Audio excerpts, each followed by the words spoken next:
இந்த வீடியோவில் எண்கோட்டில் எப்படி இலக்கத்தை குறிக்கிற வேண்டும், எண்கோட்டை பயன்படுத்தி பெரிது சிறிது எப்படி காண்ற வேண்டும் பார்க்க போகிறோம். இதில் ரெண்டை முதலாவது கேள்வி, இதில் ரெண்டை எண்கோட்டில் குறிக்க சொல்லிக்கிறாங்க. ரெண்டாக எண்கோட்டில் பார்த்து ரெண்டுக்கு நேரம் குறித்து விட்டால் சரி, இதான் எண்கோட்டில் ரெண்டை குறிக்கிறது. அடுத்தது அஞ்சை குறிக்க நடக்கு. அஞ்சுக்கு நேரம் புள்ளி போட்டு விட்டால் அஞ்சை குறிக்க நடக்கு. அடுத்த மூன்றாவது கேள்வி 2,5 எது பெரியது. இதை எண்கோட்டை பயன்படுத்தி எப்படி பார்க்குறேன்டா, ரெண்டையும் குறிக்கணும், அஞ்சையும் குறிக்கணும்.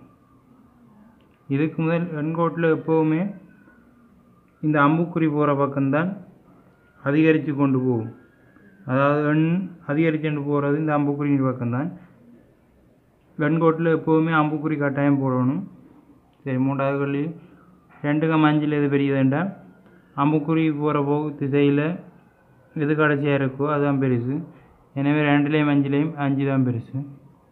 அடுத்த நாலாவது கேள்வி 5, 1 இதில் எது பெரியதுன்னு இருக்கு.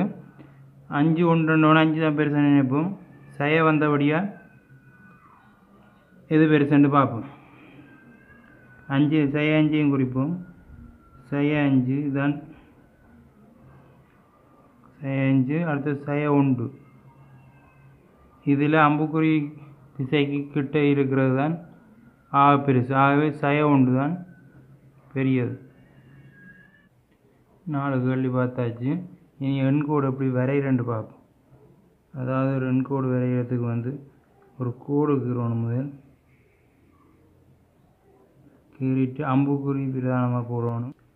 அடுத்தது நம்ம தேவைக்கு ஏற்ற மாதிரி 0 இஞ்சியாவோ இல்லை இஞ்சியாவோ எழுதலாம். இப்போ 5 தேவைண்டா கொஞ்சம் இஞ்சி ஆளினா 5 இதுக்குள்ளே எழுதலாம். 5 தேவைண்டா 0 கொஞ்சம் இஞ்சி ஆளினா 5 எழுதலாம். அதுக்கேற்ற மாதிரி எழுதணும். எப்போயுமே 0 சென்டரில் அங்கிருவோம். ஆனால் தேவைக்கு ஏற்ற மாதிரி இறக்கலாம். நாங்கள் இதில் வச்சுக்கிடுவோம். 0 இங்கால போகிறதெல்லாம் 1, 0 இங்கால போகிறதெல்லாம் 1, 2, 3, 4, 5. 0 இஞ்சால வர்றது இடது பக்கம் வர்றதெல்லாம் 0வில் வரும். 1, 2, 3.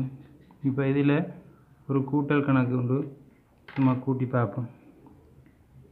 எண்கூட பயன்படுத்தி எப்படி கூட்டுறேன்னு பார்ப்போம். 1யும் 2யும் கூட்டினா என்ன ஆன்சர்ன்னு பார்ப்போம்.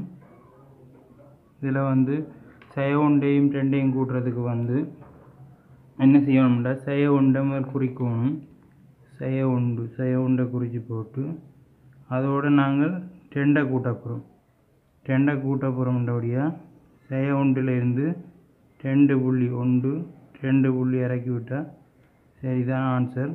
1யும் 2யும் கூட்டினா 1, இதுதான் ஆன்சர்.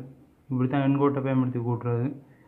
முதலாவது 2 குறிக்கிறது அப்படின்னு பார்த்து நாங்கள் இதில் நேரடியாக குறிச்சினாங்க. அம்புக்குறி முக்கியம். ரெண்டாவது 5 குறிக்கிறது பார்த்து நாங்கள். மூன்றாவது 2லேயும் 5லேயும் எது பெருசுன்னு பார்த்து நாங்கள். இதில் 5 தான் பெருசு. காரணம் அம்புக்குறி கிட்டே இருக்கிறதான பெருசு. அதாவது அம்புக்குறி திசையில் அதிகரித்து கொண்டு போகும். நாலாவது 5லேயும் 1லேயும் பெருசு. 1 பார்த்து நாங்கள். 5வது 1யும் 2யும் கூட்டினா அதுக்கு ஆன்சர் 1 பார்த்து நாங்கள்.